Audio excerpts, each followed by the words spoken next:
ধন্যবাদ। মোশাররফ, আমি মনে হয় ওই আপনাদের সকলকে রিকোয়েস্ট করেছিলাম যে এই বিশেষণগুলি ব্যবহার না করার জন্য আমার নামের সাথে। বিসমিল্লাহির রহমান রহিম। আজকের এই কর্মশালায় উপস্থিত যশোর, নড়াইল এবং ঝিনাইদহ জেলা থেকে আগত বিএনপি সহ বিএনপির বিভিন্ন অঙ্গ ও সহযোগী সংগঠনের উপস্থিত সকল সহকর্মীবৃন্দ, মঞ্চে উপস্থিত কর্মশালার প্রশিক্ষকবৃন্দ, উপস্থিত নেতৃবৃন্দ, আসসালামু আলাইকুম। আজকে সারাদিন আপনারা তিন জেলা আলাদাভাবে হলো, এখন একত্রিতভাবে আমরা আছি, আলাদা আলাদাভাবে আপনাদের স্থানে আপনারা আমাদের যে 31 দফার উপরে আপনারা আলোচনা করেছেন। প্রশিক্ষকবৃন্দ আপনাদেরকে বিভিন্ন বিষয়, 31 দফার 31টা পয়েন্ট নিয়ে বিভিন্নভাবে ওনারা পুরো বিষয়টি আপনাদের সামনে তুলে ধরেছেন। এখন প্রিয় সহকর্মীবৃন্দ, এই যে 31 দফা, এই 31 দফা আপনারা মানুষের কাছে নিয়ে যাবেন, কিন্তু মানুষের কাছে যে নিয়ে যাবেন বা আপনারা যে সারাদিন যে প্রশ্নগুলো করেছেন, কেন করেছেন, কেন নিয়ে যাবেন, আমি ঝিনাইদহ জেলার নুরুল ইসলাম আছেন, আহ্বায়ক সদর থানা কৃষক দল, ঝিনাইদহ জেলা, নিশ্চয়ই এখানে উপস্থিত আছেন।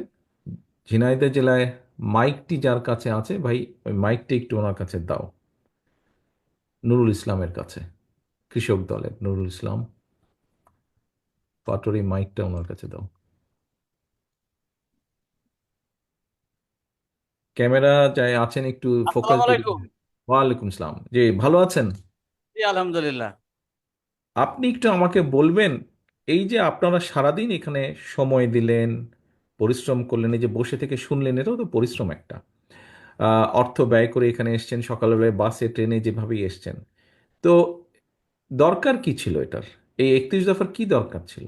আপনারা এক এক থেকে 2 মিনিটের মধ্যে একটু আমাকে বলেন তো, সবাই আমরা শুনি কি দরকার ছিল, আজকের এই কর্মশালা করার প্রয়োজন ছিল কি কোনো? স্যার, আগামী দিনে আমাদের রাষ্ট্রনায়ক আপনি। রাষ্ট্র ক্ষমতায় আসার জন্য সারা বাংলাদেশের মানুষ যাতে সুখী শান্তিতে থাকতে পারে, পলিয়ে যাওয়া হাসিনার সরকার দেশের উপরে যে অত্যাচার করেছে, সেই অত্যাচারকে আমরা পিছনে ফেলে নতুন বাংলাদেশ গড়ার লক্ষ্যে আমরা এই 31 দফা মানুষের দ্বারে দ্বারে নিয়ে যাব। আর আমাদের এই যদি আমরা এই 31 দফা বাস্তবায়ন করতে পারি, তাহলে বাংলাদেশ সুখী সমৃদ্ধশালী একটা দেশ হিসেবে উঠে আসতে পারবে। এবং আমাদের কৃষক সমাজ, আমি যে প্রশ্ন আপনার কাছে করেছিলাম, যদি কৃষক বাঁচে তাহলে দেশ বাঁচবে। এই বাস্তবায়ন হলে কৃষকের লাভবান হবে এবং দেশ সামনের দিকে এগিয়ে যাবে ইনশাল্লাহ। ধন্যবাদ, ঠিক আছে, বসেন। যশোর জেলায় কাজী আজম আছেন, যশোর জেলায় কাজী আজম আছেন, কাজী আজম যশোর জেলায়, দয়া করে মাইকটা তার হাতে দিতে হবে। আছে কি কাজী আজম? আসসালামু আলাইকুম। জি, সালাম আলাইকুম। আচ্ছা, আমরা আহ, আমাদের নুর ইসলামের কাছে শুনলাম, উনি বললেন যে আমরা যেগুলা করেছি এগুলা মানুষের কাছে নিয়ে যাব, এরকম ভাবে উনি বলেছেন 31 দফা। তো তাহলে তো আমরা কেন্দ্র থেকে আপনাদেরকে লিফলেট পাঠিয়ে দিলেই হতো, বা এরকম বই আরো বেশি কিছু দিয়ে দিলেই হতো, কিন্তু সারাদিন ব্যাপী কর্মশালা করার প্রয়োজনটা কি তাহলে? ধন্যবাদ মাননীয় নেতা।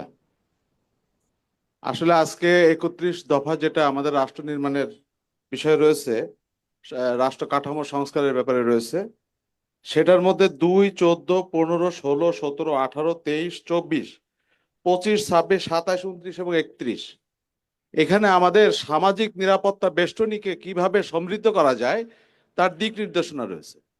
আমরা সমস্ত কর্মসূচি নিয়েই সকলের কাছে যেতে পারবো না এবং যাওয়ার প্রয়োজনও নেই, কারণ যার যেটা প্রয়োজন সেটা আমাদের প্রশিক্ষকরা শিখিয়েছেন।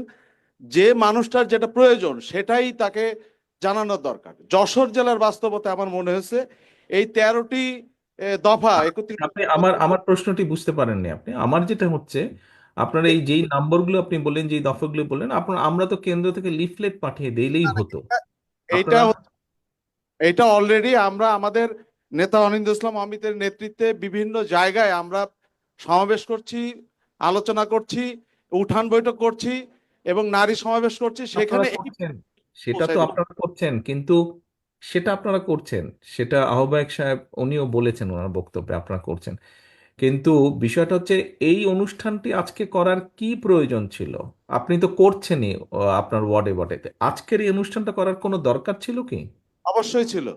ছিল এ কারণে যে আমরা এই মেসেজটা কিভাবে পৌঁছাতে পারি, তার কর্মকৌশলটা আসলে আমাদের এখানে সবচেয়ে উপযুক্ত ভাবে শেখানো হয়েছে, এবং বাহ। সেই কর্মকৌশলগুলো এখানে নির্ধারণ করা হয়েছে। এবং আচ্ছা। এটা একটা প্রেসক্রাইব ফর্মুলা হবে, যেটা আমরা সব জায়গায় একই ভাষায় একইভাবে আমরা ছড়িয়ে দিতে পারবো। আচ্ছা, ধন্যবাদ, বসেন। ওহিদুজ্জামান নীলু, সাধারণ সম্পাদক, কালিয়া উপজেলা। ওহিদুজ্জামান নীলু, কালিয়া উপজেলার সাধারণ সম্পাদক। জি, নীলু, আপনি একটা প্রশ্ন করেছিলেন, আবার আপনার কাছেই ফিরে আসলাম।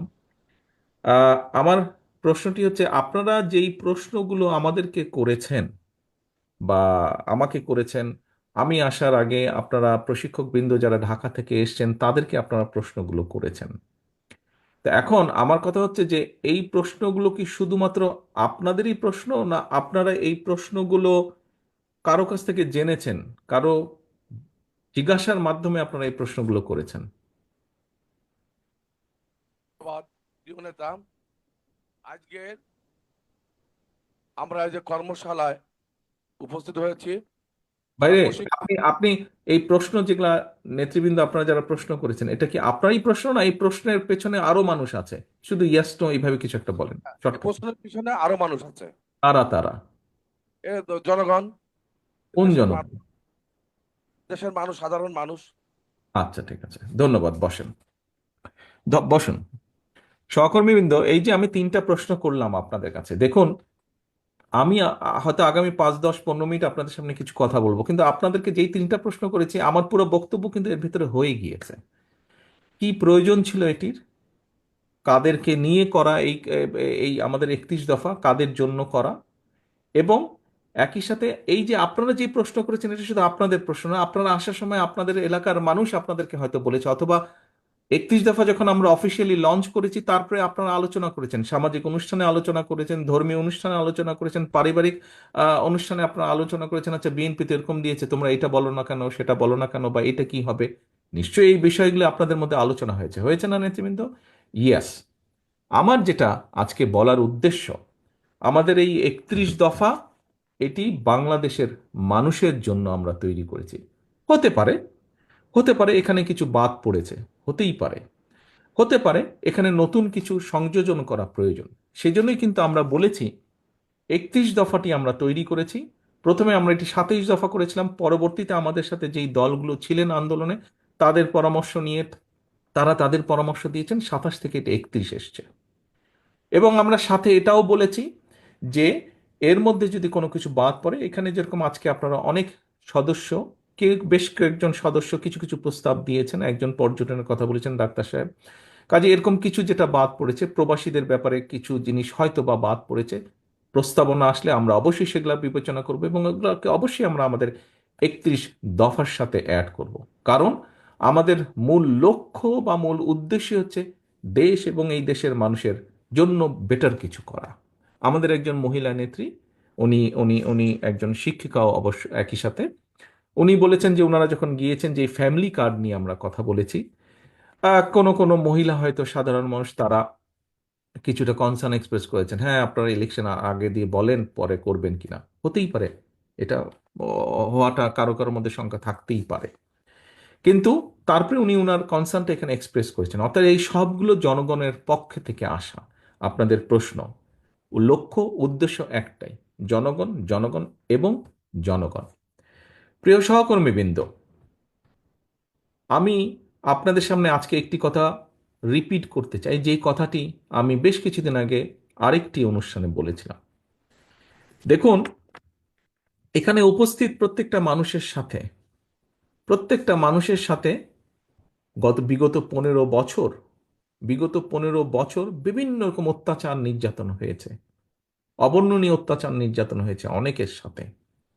কাজেই আপনারা একটি অবর্ণনীয়, একটি অকল্পনীয় একটি অবস্থার ভেতর দিয়ে আপনারা আজ এখানে এসেছেন। আপনারা প্রত্যেকে বিএনপির পোড় খাওয়া নেতা এবং কর্মী। শুধু যে এই ঘরে যারা আছেন তা না, আপনারা অনেকে আজকে এখানে আসতে পারেননি, বিশাল অংশটাই আসতে পারেনি এখানে, স্ব জেলার আপনাদের, কিন্তু তারাও পোড় খাওয়া নেতা কর্মী। আপনারা কেন এই অত্যাচার নির্যাতন সহ্য করেছেন? কেন এই যে পুড়েছেন আপনারা, অত্যাচার নির্যাতন, জেল, জরিমানা, গায়েবী মামলা, মিথ্যে মামলা, এই যে এটার ভিতরে আপনারা পোড় খেয়েছেন, পড়েছেন, কেন করেছেন আপনারা? আপনারা করেছেন এ কারণেই, যেটি আমি বিশ্বাস করি, সেটি হচ্ছে একটি বিশ্বাস, একটি আদর্শকে ধারণ করেন বলি। কি সেই বিশ্বাস? সেই বিশ্বাসটি হচ্ছে দেশ, দেশের মানুষ, দেশের মানুষের গণতান্ত্রিক অধিকার, দেশের সর্বোপরি দেশের মানুষের অধিকারকে প্রতিষ্ঠিত করার জন্য, এটিতে আপনারা বিশ্বাস করেন।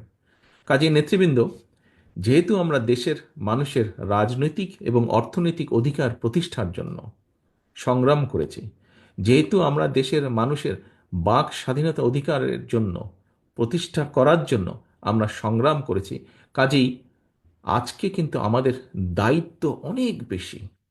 আজকে আমাদের দায়িত্ব অনেক বেশি।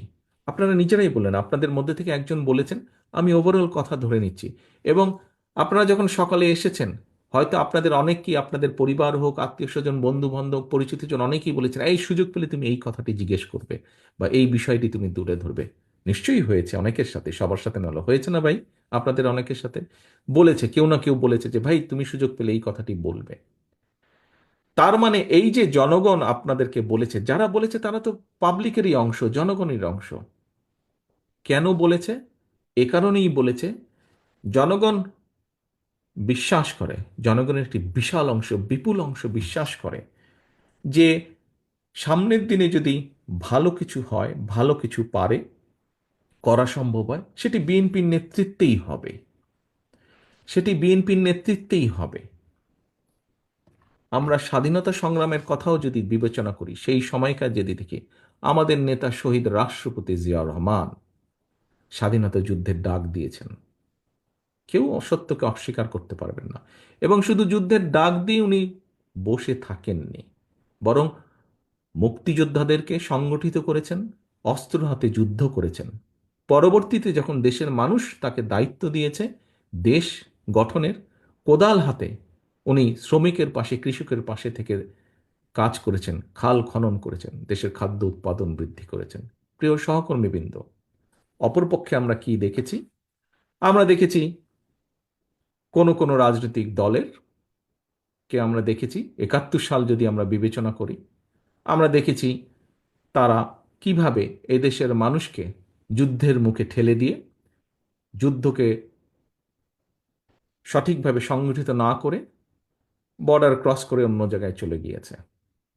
আবার কাউকে কাউকে আমরা দেখেছি সরাসরি এই দেশের মানুষের সবচাইতে বড় অর্জন, যতদিন পৃথিবী থাকবে, যতদিন বাংলাদেশ থাকবে, এই বাংলাদেশের সবচাইতে বড় অর্জন, বাংলাদেশের মানুষের সবচাইতে বড় অর্জন বাংলাদেশের স্বাধীনতা যুদ্ধ। আমরা কাউকে কাউকে দেখেছি সেই স্বাধীনতা যুদ্ধের বিরোধিতা করতে। প্রিয় সহকর্মীবৃন্দ, আমরা হাদিসে দেখেছি দেশ প্রেম ইমানের অঙ্গ, সেটি দেশের মাটিকে রক্ষা করা, দেশের মানুষের অধিকারকে রক্ষা করা, দেশের মানুষের অধিকারকে প্রতিষ্ঠিত করা, সবকিছুই এই ইমানের মধ্যে পড়ে, দেশ প্রেমের ভিতরে পড়ে। আমরা দেখেছি বিএনপির ক্ষেত্রে, আমরা দেখেছি বিএনপির প্রতিষ্ঠাতা শহীদ রাষ্ট্রপতি জিয়াউর রহমান যুদ্ধ করেছেন, পরবর্তীতে যখন উনি দেশের মানুষের দ্বারা উনি দায়িত্ব পেয়েছেন, দেশের মানুষের মাধ্যমে দায়িত্ব পেয়েছেন, তখন আমরা দেখেছি যে মানুষকে সংগঠিত করে কিভাবে দেশ গঠনে উনি ভূমিকা রেখেছেন।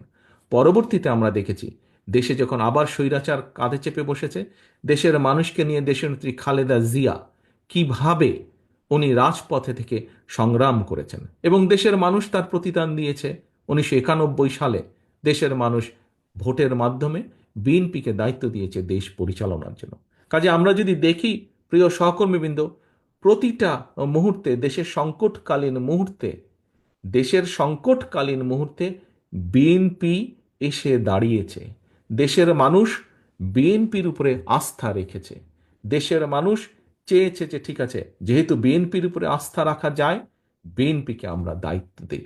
যখনই একটি নিরপেক্ষ নির্বাচন হয়েছে, কম বেশি প্রায় সকল নিরপেক্ষ নির্বাচনে, যা দেশে এবং বিদেশে স্বীকৃতি লাভ করেছে একটি নিরপেক্ষ নির্বাচন হিসেবে। সেই নির্বাচনের মাধ্যমে প্রতিবার বিএনপি দেশ পরিচালনার সুযোগ পেয়েছে। দেশের মানুষ বিএনপিকে সেই সুযোগ দিয়েছে। প্রিয় সহকর্মীবৃন্দ, আগামীতে সামনে আমরা প্রত্যাশা করি, দেশের মানুষ প্রত্যাশা করে, মানুষের গণতান্ত্রিক অধিকার প্রতিষ্ঠার জন্য সবচেয়ে প্রথম যে পদক্ষেপ সেটি হচ্ছে একটি নির্বাচন, এবং একটি নির্বাচন অনুষ্ঠিত হবে, এবং সেই নির্বাচনের মাধ্যমে দেশের মানুষ সিদ্ধান্ত নেবে যে পরবর্তীতে কারা, কাদেরকে তারা, দেশের মানুষ দেশ পরিচালনার দায়িত্ব দিবে। আমরা বিভিন্ন আলোচনায় দেখি, বিভিন্ন জ্ঞানী গুণী ব্যক্তির, বিভিন্ন বিশিষ্টজনের আলোচনায় আমরা দেখি, কম বেশি প্রত্যেক মানুষ তাদের বক্তব্যে তুলে ধরেন যে আগামী দিনে বাংলাদেশ জাতীয়তাবাদী দল বিএনপির সবচাইতে বেশি সম্ভাবনা দেশ পরিচালনা করার, সবচাইতে বেশি সম্ভাবনা সরকার গঠন করার, ভোটের মাধ্যমে জয়ী হয়ে। এখন প্রিয় সহকর্মীবৃন্দ, আজকে আপনারা আজকে আপনারা 31 দফা নিয়ে সারাদিন আলোচনা করেছেন। কেন আলোচনা করেছেন? খুব সংক্ষেপে বলতে হলে, এই 31 দফার মাধ্যমে আমরা দেশের পরিবর্তন ঘটাতে চাই, শুভ পরিবর্তন, পজিটিভ পরিবর্তন, যেটি মানুষ প্রত্যাশা করে। এখন এই পরিবর্তনটি এই পরিবর্তনটিতে কোনো জাদু বা ম্যাজিক না যে আমরা বলবো আর হয়ে যাবে। এই পরিবর্তনের জন্য আমাদের নিজেদেরকে প্রস্তুত হতে হবে, আমাদের মন মানসিকতার পরিবর্তন ঘটাতে হবে প্রথমে। যদি মন মানসিকতার পরিবর্তন ঘটাতে হয়, তাহলে সেভাবে আমাদের নিজেদেরকে প্রস্তুত করতে হবে।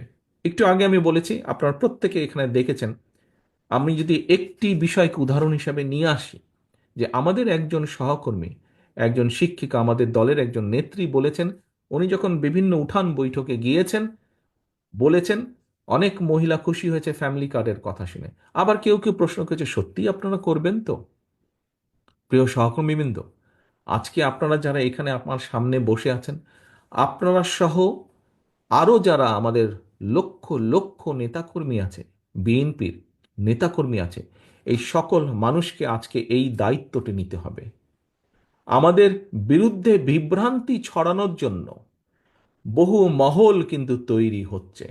আপনারা পোড় খাওয়া রাজনীতিবিদ, আপনাদের বুঝতে বিন্দুমাত্র অসুবিধা হওয়ার কোনো কারণ নেই। বিএনপির বিরুদ্ধে বিভিন্ন মহল বিভিন্নভাবে কিন্তু তৈরি হচ্ছে, প্রোপাগান্ডা ছড়াচ্ছে, এরই মধ্যে আমরা সেগুলো দেখতে পাচ্ছি। প্রোপাগান্ডা ছড়াচ্ছে, শত্রুপক্ষ বলেন বা প্রতিপক্ষ বলেন, সেগুলো তারা করবেই, দেশের ভিতরে বাইরে সেটি তারা করবে, আমরা সেটিকে ফেস করব। কিন্তু সবচেয়ে ইম্পর্টেন্ট বিষয় হচ্ছে, ওই যেই মানুষগুলো, কিছু কিছু মানুষ জিজ্ঞেস করছেন যে সত্যিই তোমরা করবা তো? এটি একটি আস্থার বিষয়। এখানে একজন প্রশ্নকর্তা ব্যাংকিং বিষয় নিয়ে বলেছেন, আমি তখন বলেছি যে ব্যাংক এমন একটা বিষয়, আস্থাটা ধীরে ধীরে গড়ে তুলতে হয়, অর্থনৈতিক বিষয়। ঠিক ভোটের বিষয়টা এরকম, আস্থাটা ধীরে ধীরে গড়ে তুলতে হয়। সহকর্মীবৃন্দ, এই আস্থা ধরে রাখার দায়িত্ব কিন্তু জনগণের না। এই আস্থা, আমাদের প্রতি জনগণের আস্থা ধরে রাখার দায়িত্ব কিন্তু আমার, আপনার, আমাদের উপস্থিত সকলের, যারা উপস্থিত নেই, যার গায়ে একবার সিল লেগেছে বিএনপি, সেরকম প্রতিটি নেতাকর্মীর দায়িত্ব হচ্ছে এই আস্থাকে ধরে রাখা, এই আস্থাকে ধরে রাখা। আমি আপনাদের, আমি জানি আমি যে প্রশ্নটি এখন করব, তার প্রত্যুত্তরে আপনারা সবাই হাত তুলবেন। কিন্তু আপনাদের প্রত্যেককে আমি বলবো, হাতটা তোলার আগে 2 সেকেন্ডের জন্য চিন্তা করে নেবেন যে প্রকৃতভাবে আপনি বিশ্বাস করেন কিনা। যদি আপনি বিন্দুমাত্র বিশ্বাসে চিড় থাকে, দয়া করে হাত তুলবেন না। আর যদি 100% বিশ্বাস করেন, অনলি দেন আপনি হাতটা তুলবেন। আমার প্রশ্নটি হচ্ছে, আপনারা কি সত্যিকারভাবে দৃঢ়ভাবে বিশ্বাস করেন এই 31 দফা বাস্তবায়নের মাধ্যমে আমরা কিছু হলেও দেশের মানুষের ভাগ্যের পরিবর্তন করতে সক্ষম হব? আপনারা কি দৃঢ়ভাবে এটি বিশ্বাস করেন? যদি যারা যারা বিশ্বাস করেন হাত তুলেন। ধন্যবাদ। আমি দেখতে পাচ্ছি প্রায় প্রত্যেকে হাত তুলেছেন। প্রিয় সহকর্মীবৃন্দ, দেখুন, আমি একটু আগে একটি কথা বলেছি যে মানসিক অবস্থার পরিবর্তন করতে হবে, আমাদেরকে দৃঢ়ভাবে বিশ্বাস করতে হবে যে আমরা পারব, আমরা করব।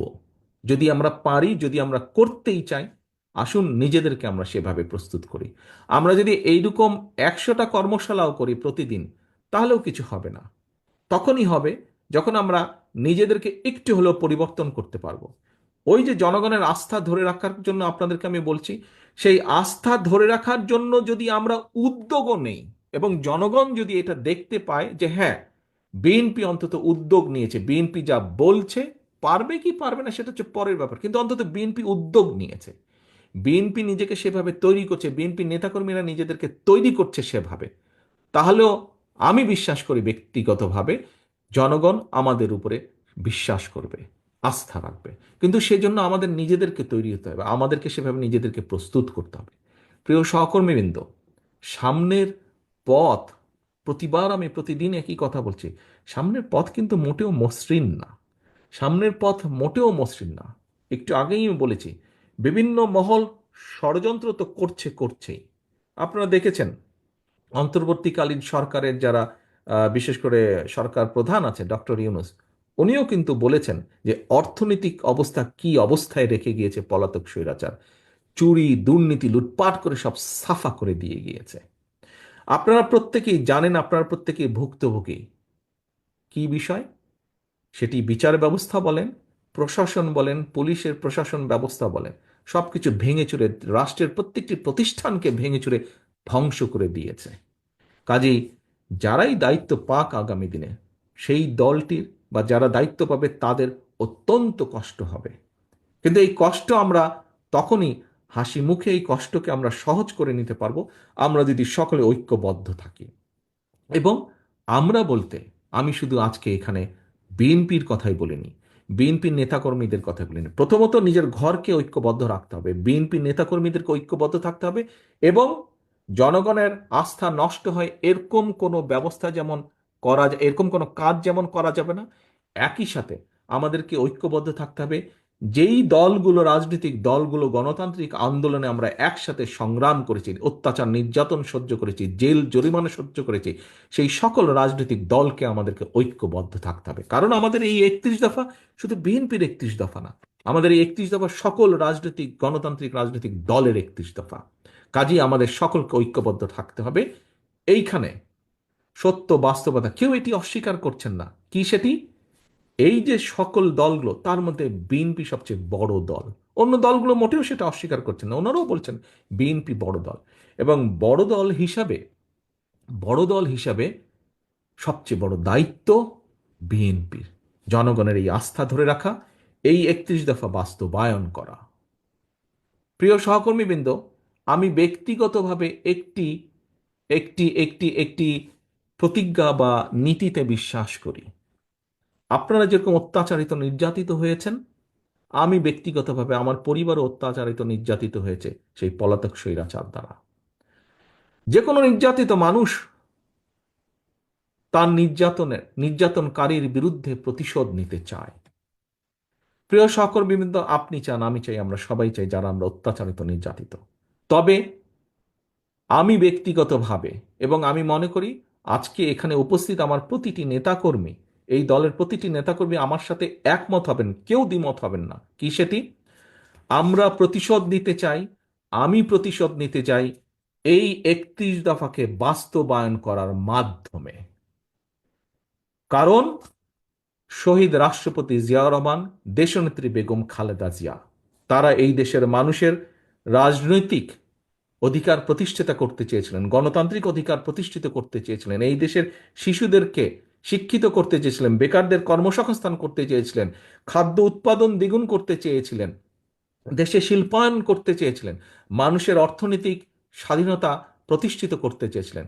সেই কাজগুলোতে বাধা দেওয়া হয়েছে।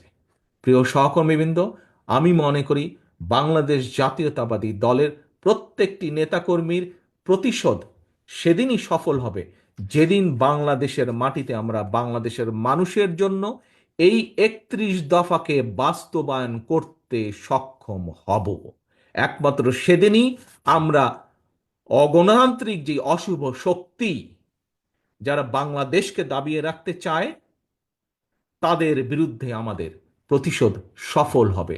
যেদিন আমরা 31 দফার বাস্তবায়ন কার্যক্রম শুরু করব এবং এটি একটি চলমান প্রক্রিয়া থাকবে, আমরা ভালো থেকে ভালো করতে সক্ষম হব, সেদিনই আমরা প্রতিশোধ গ্রহণে সক্ষম হব। আমি প্রতিশোধ বলতে তাই বুঝি বাস্তবায়ন অফ 31 দফা।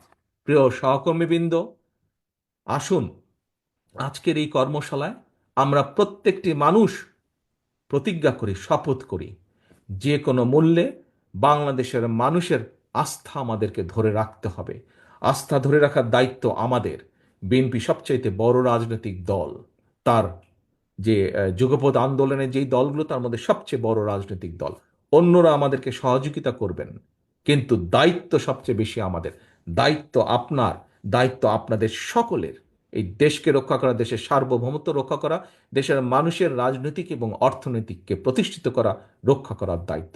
আসুন সেটিই হোক আজকের আমাদের কর্মশালার শপথ, সেটিই হোক আমাদের আজকের এই কর্মশালার প্রতিজ্ঞা। সেই প্রতিজ্ঞা যাতে আমরা পূরণ করতে পারি দেশের প্রতি, দেশের মানুষের প্রতি, সেই প্রত্যাশা রেখে আমি আমার বক্তব্য শেষ করছি। আল্লাহ হাফেজ। বাংলাদেশ জিন্দাবাদ। বাংলাদেশ জাতীয়তাবাদ।